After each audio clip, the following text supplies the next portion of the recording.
Fourth segment. We took a look at impact last time out. Now we got to take a look at my follow through. Now here's wow. You know, the more of these I do, the more I want to do. You know, the first thing I think we do is we get all the big stuff out of the way. Then we start getting more into detail to show how to do it.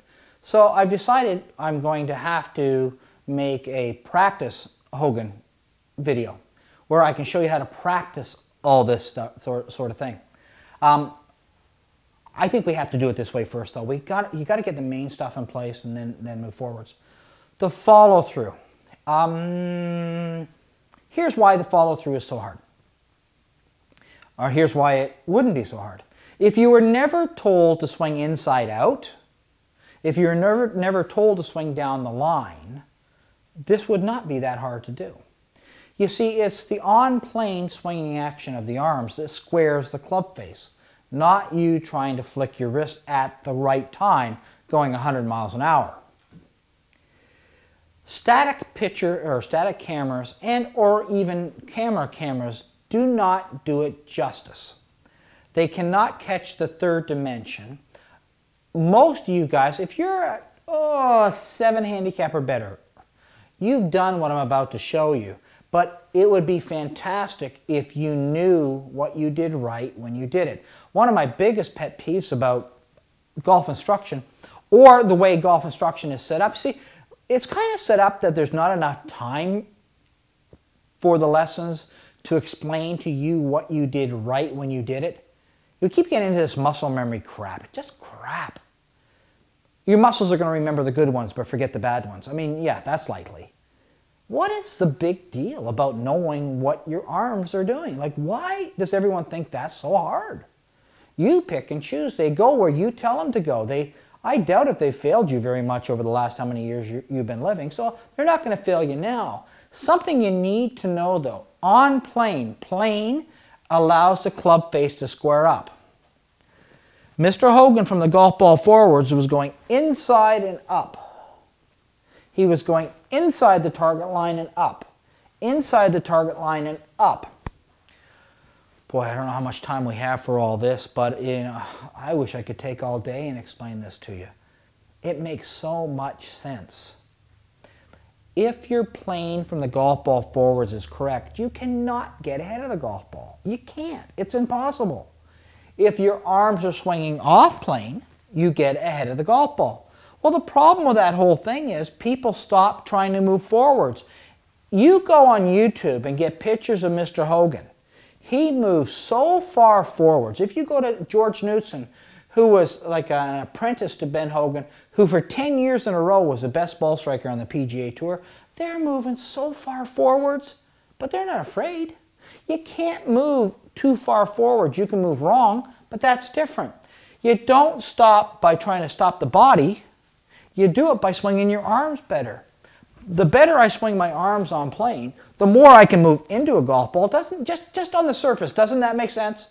I mean, just on the surface.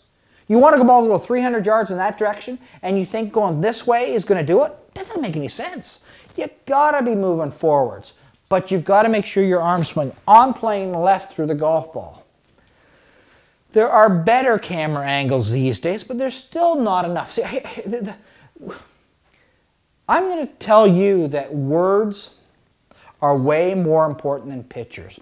I know everybody wants to say, I learn by pictures. You know what? I'm going to question you. I don't think you do. I think you can learn how to imitate by pictures, but I don't think you can duplicate. Duplicate means you're doing, or replicate, doing exactly what that guy's doing. Again, I go back to one of our first lessons. I said detail. We can get you looking like you have a good golf swing, but the detail is what makes you really hit it good. Detail. And there's nothing wrong, and it's not that hard, and I'll put it in my practice video, all my practice videos, like shooting a golf ball towards you. If I'm playing ping pong, I'm going like this, right at you, and you're not laughing at me. Why isn't that thing going way the heck over there? Because at impact, my right wrist is lagged, and the ping pong mallet at impact is going that way. My arm's going that way.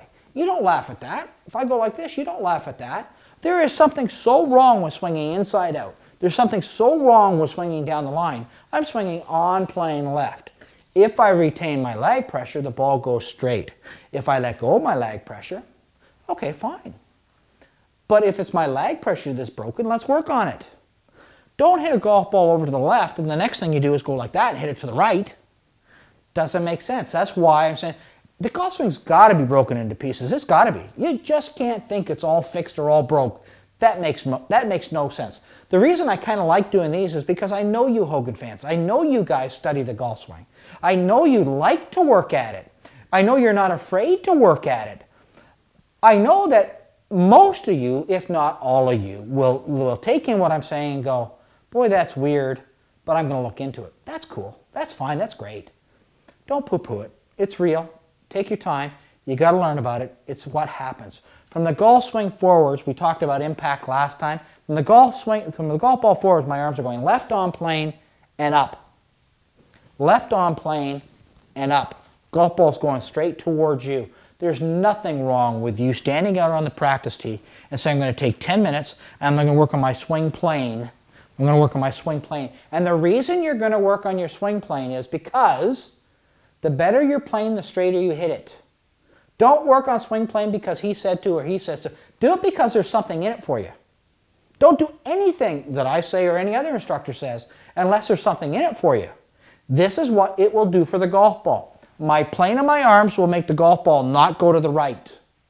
The lag pressure I retain going through the ball, my right wrist, will cause it not to go to the left. That leaves straight. Put them together. That's what it is. When Hogan's saying he had a secret, I believe his secret was he learned what to do with his hands.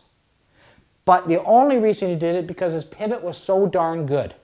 If your pivot's crappy, I don't care what you do with your hands. So we've got, it should be taught like aerobics. It should be taught like gymnastics, where we put it in its place, we practice each individual piece, and then we put it in play when we go on the golf course.